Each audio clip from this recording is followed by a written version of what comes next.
Let not your heart be troubled. Why is it so hard to believe that? Why is it hard for us to believe, especially when I look around at our culture, at our nation, at our society, and it seems to me, every indication is that we are more religious today than at any time in my lifetime, perhaps at any time in Western history. We are exceedingly religious.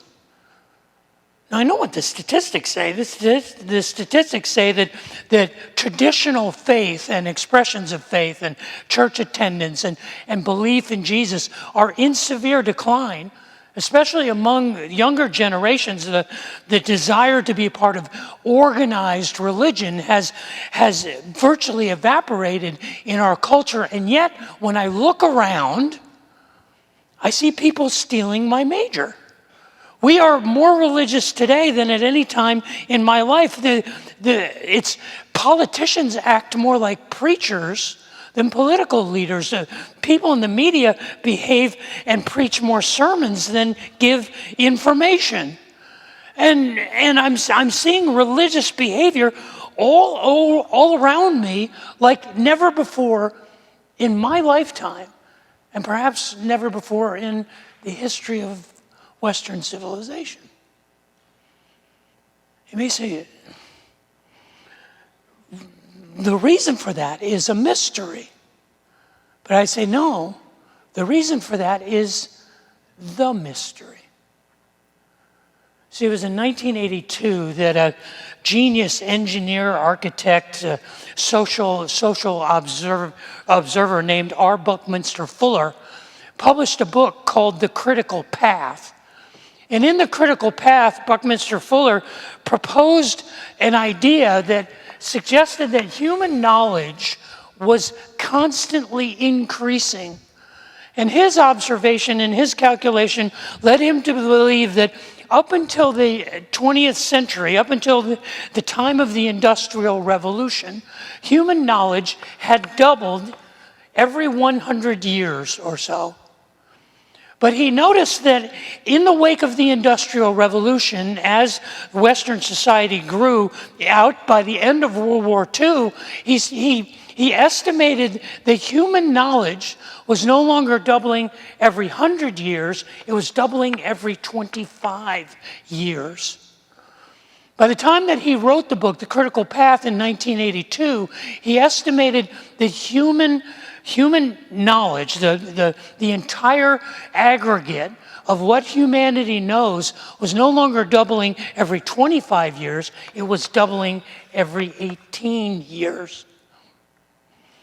In the year 2000, IBM commissioned a study, and they tasked their supercomputer, they called Watson, with estimating the trajectory of this increase in knowledge that R. Buckminster Fuller had proposed 20 years before.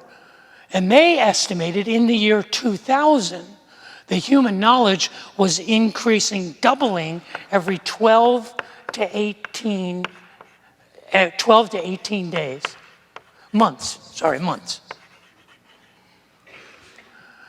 From 100 years to 12 to 18 months. Now, I want to propose that there's another curve, and this is a compound curve, and it actually accelerates at a rate 10 or perhaps 100-fold to the doubling of knowledge, and that is the ratio of knowledge to mystery. Is what I call the mystery ratio. And the mystery ratio increases the more we know, because the more we know, the more we discover that we don't know. Imagine for a moment to understand this, that you were a fourth-generation potato farmer in Northern Ireland. You were doing the same thing in the same village, in the same way that your great-great-great-grandfather had done it. And everything you knew about the universe, because no one from your family had ever left that village for 4 generations, everything you knew about the universe was contained in your life in that village. Now, granted, there were mysteries, there were seasons and weathers and insect infestations, and there were diseases and accidents and things you didn't quite understand, but you had no idea what you didn't know. You see, there's a corollary to the increase in knowledge. It's the increase in mystery, because the more we know, the more we realize we don't know. And it's into the mystery that religion builds the scaffolding. The reason that we are more religious now than at any time in my lifetime is because the mystery is overwhelming us. And what religion is intended to do is it's intended to be a tool. It's intended to be a scaffolding that allows us to explore into the unknown. The problem is that we begin to focus on this scaffolding, that we become religious in that we focus on the form and we forget why we're even exploring the mystery. We forget what we're looking for, and we argue about the form of how we're searching. You see, there's danger in being too religious. And the danger in being too religious is that we lose track of the I because we're focused on the we.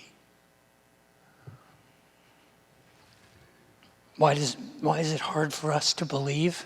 This is the question we've been wrestling with, and it's been sort of the way that I thought we could come together to prepare for the celebration of Easter next week, and I'm so excited about this week.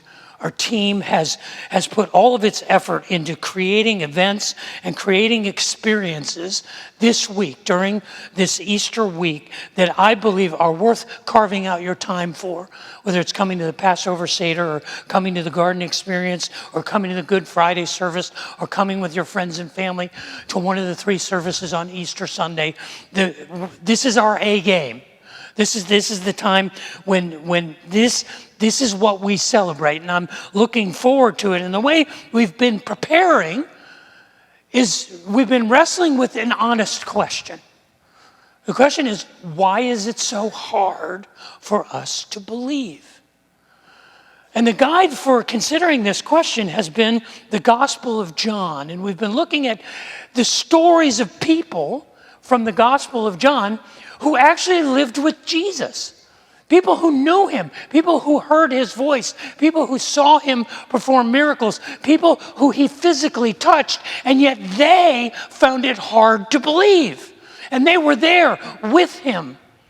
We began by looking at the story of a man named Nathaniel, who I suggested found it too hard to believe because he was too closed-minded. We then looked at the story of a wonderful woman named Martha, who I suggested found it too hard to believe because she was too controlling. We then looked at the story of the nefarious Judas, who found it too hard to believe because there was too much pain and too much darkness in his world. And last week, Stephanie Rollins, and I got to take a moment to brag on Stephanie Rollins. I'm so proud of her, and I hope you are blessed by her and by the willingness she has had to consider a call on her life to contribute to the kingdom and to this little church as a teaching leader. She's been willing to consider leaving her law practice, the profession for which she was educated, to be a teaching leader here at Riverbend. And I hope you're blessed by that, because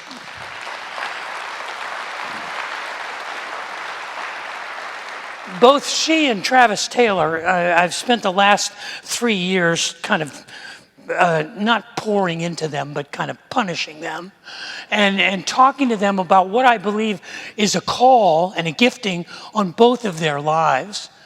And right now, I've asked Travis for the last 6 months to come alongside of Carlton Dillard while we try to sort out what does our Sunday morning experience in this room look like. And we've put together an amazing team of talented people, and Travis is one of those. So Travis isn't teaching as much, but Stephanie is picking up that weight and carrying it, and she's doing an amazing job.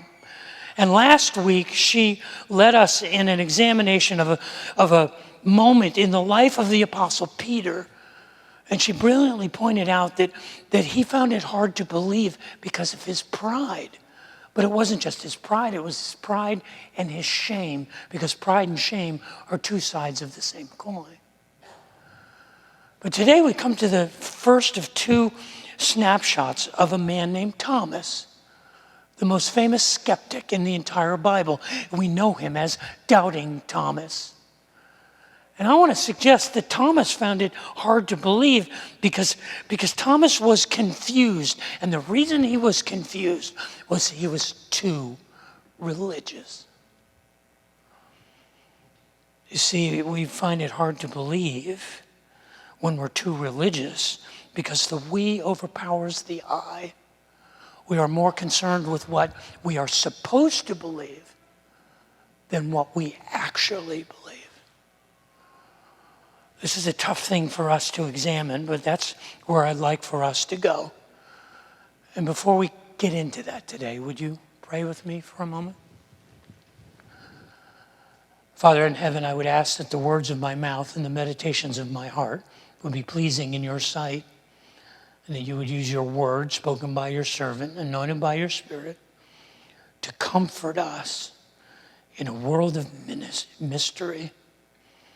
Pray that for myself and for my family and for anyone who would take the time to consider this message. And I ask these things in Jesus' name. Amen. If you are not in the habit, and I know most of us are not in the habit, of memorizing verses from the Bible, I want you to memorize a verse from the Bible that is a good verse to just hang on to, a wonderful promise. It is the first verse of the 14th chapter of the Gospel of John. And I want us to memorize it in the King James Version because it just sounds much more elegant.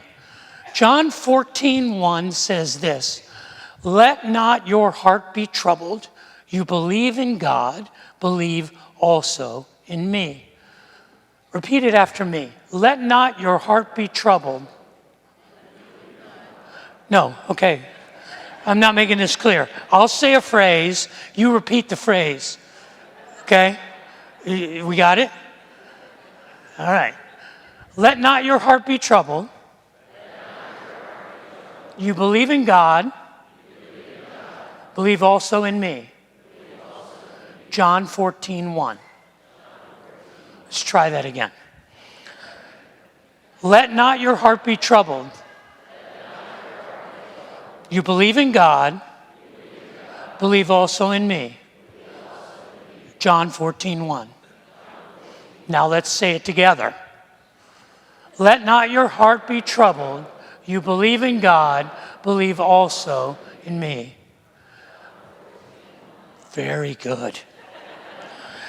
Now that's a good verse to hang on to, but verses 2 and 3 are also hope-filled verses, particularly in the King James. There's a beauty and a poetry in this, in their translation. John chapter 14, verse 2 says, "In my Father's house are many mansions. If it were not so, I would have told you. I go to prepare a place for you, and if I go to prepare a place for you, I will come again and receive you unto myself, that where I am, there you may be also." Unfortunately, in the King James Version, when we get to verses 4 and 5, it gets really wonky, and it's hard to understand. John chapter 14, verse 4 in the King James says, "And whither I go ye know, and the way ye know. Thomas saith unto him, Lord, we know not whither thou goest, and how can we know the way?" Understandest thou thus?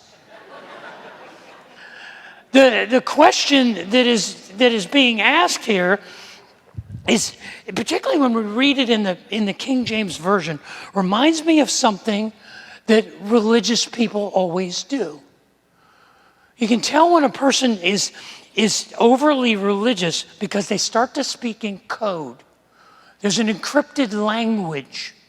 Religious people use language as sort of a veil so that they can talk about what they're talking about instead of talking about what they actually think or what they actually believe or what the actual issues are. And I see it all the time, not just in church. I mean, theologians are practiced at it. Second only to doctors and lawyers, the language of theology is this encrypted language that spiritual religious leaders love to use. But I see it in our culture. We are talking about talking more than we're actually talking about the real issues. I mean, I never read all of Martin Luther King's speeches. I've read plenty of them, and I've heard a number of recordings and seen film on some of the speeches that he gave. And in all of that, I never remember Martin Luther King ever using the word equity. He never talked about equity rights. He always talked about equal rights and equality and civil rights and fighting for that. But somewhere along the line, someone decided that we would replace the word equality with the word equity, and we'll pretend that they mean the same thing, and they don't. Because if we talk about what we want the words to mean, we don't actually talk about the real issue. We do the same thing. I remember as a Boy Scout, I was taught, don't litter. When we went camping, when we went up on the Appalachian Trail, we were told you leave your campsite like you found it. You clean up and if you brought it in, you take it out. And I was taught that pollution was a bad thing. I remember when the unleaded gas was introduced and catalytic converters, and there were commercials. Lady Bird Johnson ran a Beautify America campaign because pollution was bad. And I thought, that's bad. And they said it's bad for the environment. But somewhere along the line, we began semantically shifting from talking about the environment to talking about the climate. And those are two very different things. And it's a sign of religious behavior. I know religious behavior because I am one. And I recognize it when I see it in our culture. There are attributes of religious people. Let me share with you a number of attributes. And when you see these, not just in churches or in spiritual gatherings, but in our community, in our culture, what you will be seeing is weaponized religion. The first sign, and there's 5 of them, 5 attributes of weaponized religion. And the first one is doctrinal conformity.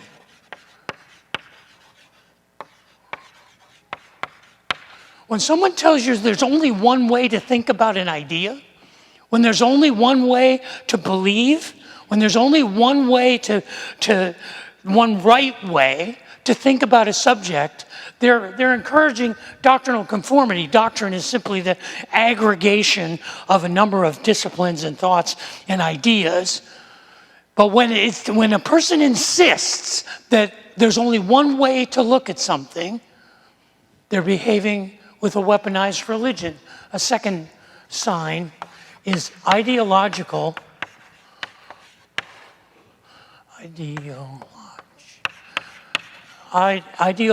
zealotry.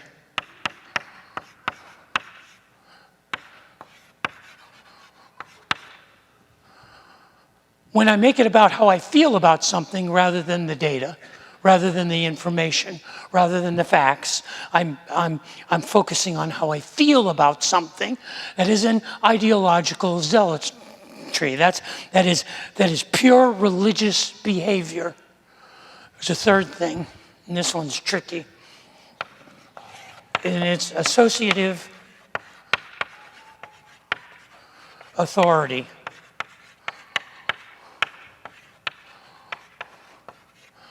That means we grant people a measure of expertise, not because of what they've accomplished or not because of their capacities, but because of their identity, because of their resume, because of their associations with other people. And so we don't function in a way that values true knowledge. We just function in a way that values association with knowledge.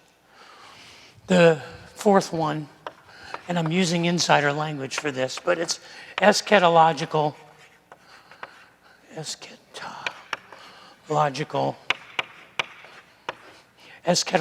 urgency. And I've used this throughout my ministry career. Anytime somebody tells you we are in the 11th hour, time is running out, there is no more time, this has to happen now, because if it doesn't happen, it's too late. That's a message I've been preaching since I was 18 years old. The Lord is coming, and he's coming yea soon. And then that message resonates religiously.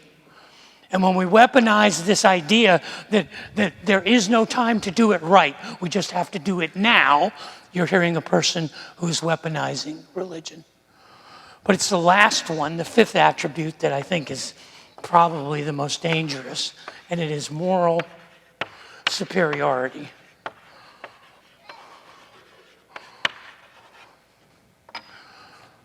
When someone places themselves in a hierarchy of being the righteous one, that if you don't agree with me, you are unrighteous, that position of moral superiority is a sign of a weaponized religion.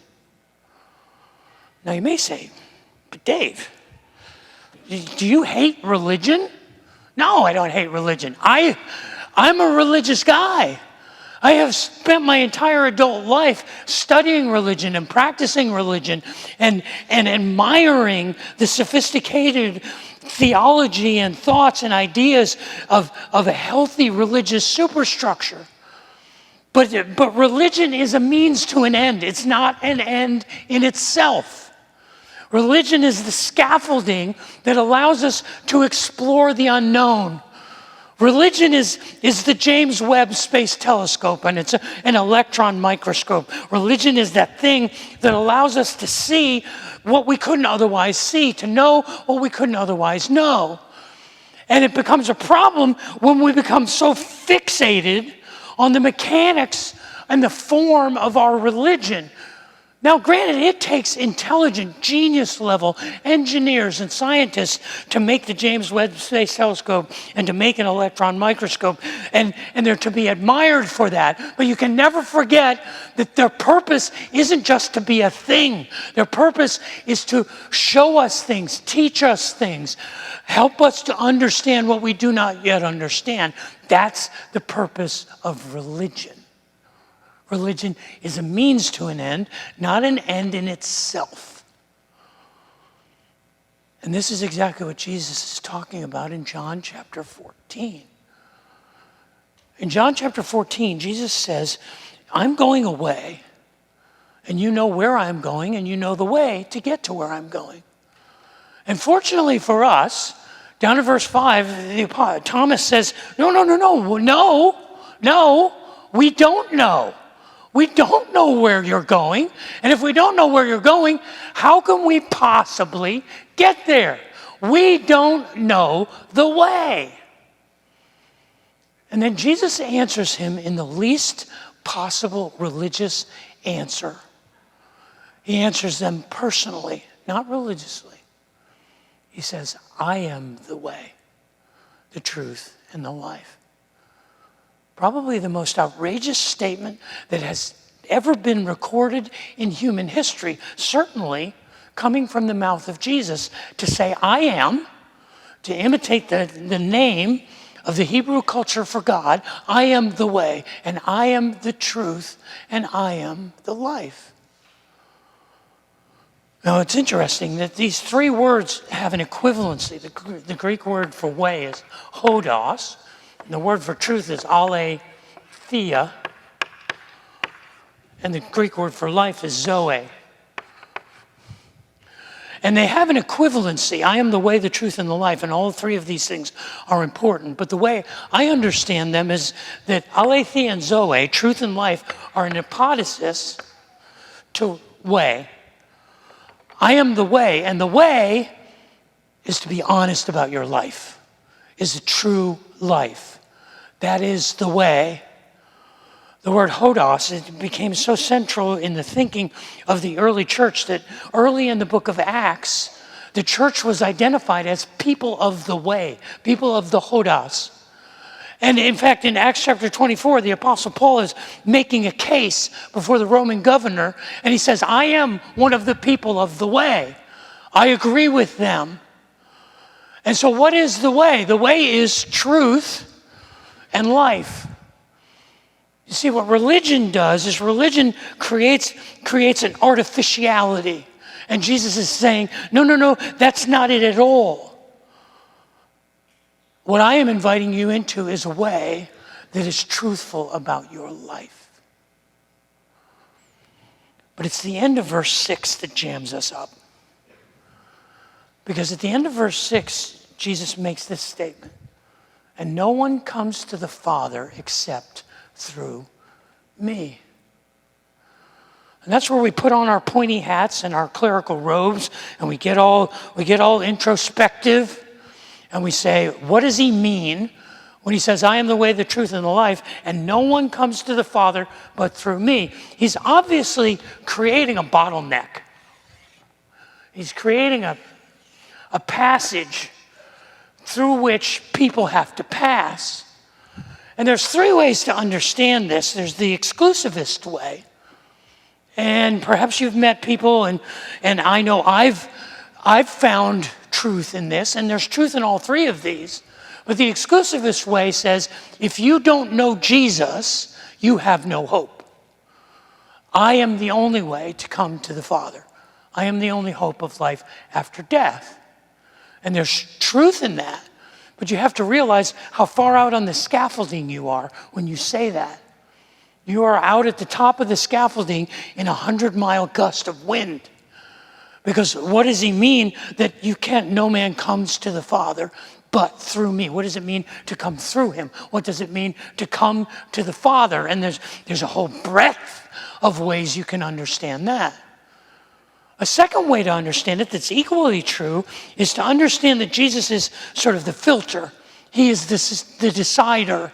That no matter how you view the affairs of our life, there will be a day when to get to the Father, you've got to go through him. And he will be the decider who is the person who separates the sheep from the goats. It will be up to him how that works, which is an intimidating thought.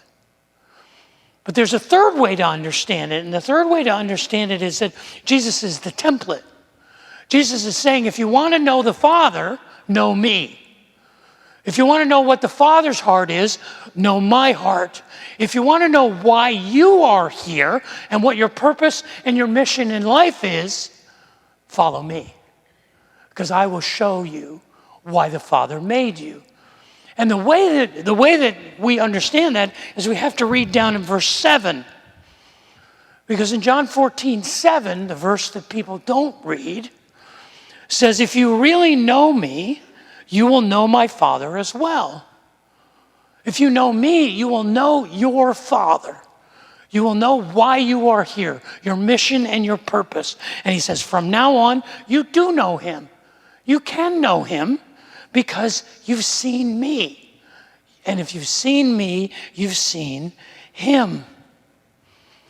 We find our purpose, we find our mission in him. And all three of these things there's truth in all three, and you've got to deal with it. You can't play the religious card and say, I don't believe this or I don't believe that. It's like, okay, I have a problem with this or I have a problem with this. I'm more comfortable with that. The way is the way of being honest, truthful about our life. Last Saturday, because Stephanie Rollins was preaching, I had a Saturday off. And my wife's birthday was that week, so I decided that for her birthday, I would take her shopping. I said, baby, I'm going to buy you some nice stuff. So I took her to the outlet mall in San Marcos. You can take the redneck out of the woods, but you can't take the woods out of the redneck. And so we were going to go to San Marcos, and I said, if we're going to go to San Marcos, I want to go to this little town called Seguin. Because in Seguin is one of the best barbecue joints in all of Texas. It's called Burnt Bean Barbecue. And so we go to Seguin, and we get there just before noon, and there's a line out the door. We waited an hour to get barbecue at Burnt Bean Barbecue joint in Seguin, and it was worth it. It was heaven. I've had some good barbecue. I've had some good brisket. It was a spiritual experience. Jesus was sitting next to me going, this is what food is supposed to be. And I'm like, yes, Lord. But you know how we found Burnt Bean? My wife's car, I drive a Jeep. It barely has a radio. But my wife has a fancy car. She got a fancy car. It's got all kinds of electronics. It's got a thing in it called GPS. Oh, right on the dash of the car, you type in where you want to go, and it tells you how to get there. Now, it doesn't drive for you. I know there are cars that can do that. I still have to make the decision, but it shows me the way. It showed me the way right to the front door of Burnt Bean Barbecue in Seguin. It showed me the way to heaven. What is Jesus saying in John 14:6? He's saying, I am your GPS. I am the way to a true life. Follow me. Don't be religious. Why is it so hard for us to believe? It's hard for us to believe because we're too religious. Because we focus too much on the scaffolding and too much on the mechanics and too much on the form, and we forget we're exploring the mystery, the infinite beauty of God. And religion just helps us do it. Don't let it get in the way. It's personal, not religious. That's what makes John 14:1 so powerful. It's a powerful promise. Because if the rest of John 14 is true, then how comforting it is to hear Jesus say, let not your heart be troubled. You believe in God, believe also in me. See, that's what we celebrate this Easter Sunday. We celebrate this idea that our hope is in him, not in our religion, not in the religious structures. It's in who he is. And he is the one who helps us understand the mystery.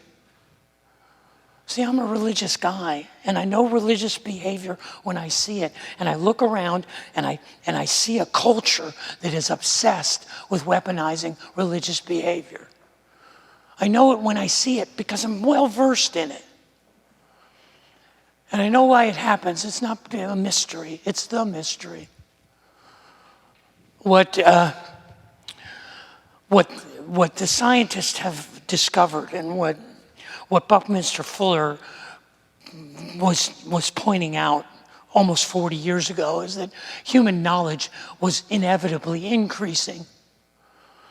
And by the most recent standards, the curve has continued to accelerate. The most recent articles and studies that I saw said that in our day, you know what they're speculating the doubling rate of knowledge in humanity is today? It's every 12 to 18 hours. And that doesn't even include what's going to happen when we see the full effects of artificial intelligence.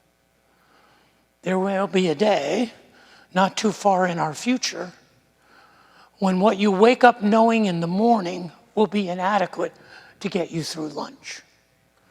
Because knowledge will be increasing at such an astronomical rate. And when the knowledge increases at that rate, the mystery continues to grow. And it's religion that is designed to help us explore the mystery. But when we weaponize our religion, when we become too religious, we actually find it harder to believe. Why is it hard to believe? Maybe because we're not honest about our life. That's why I believe. Let not your heart be troubled.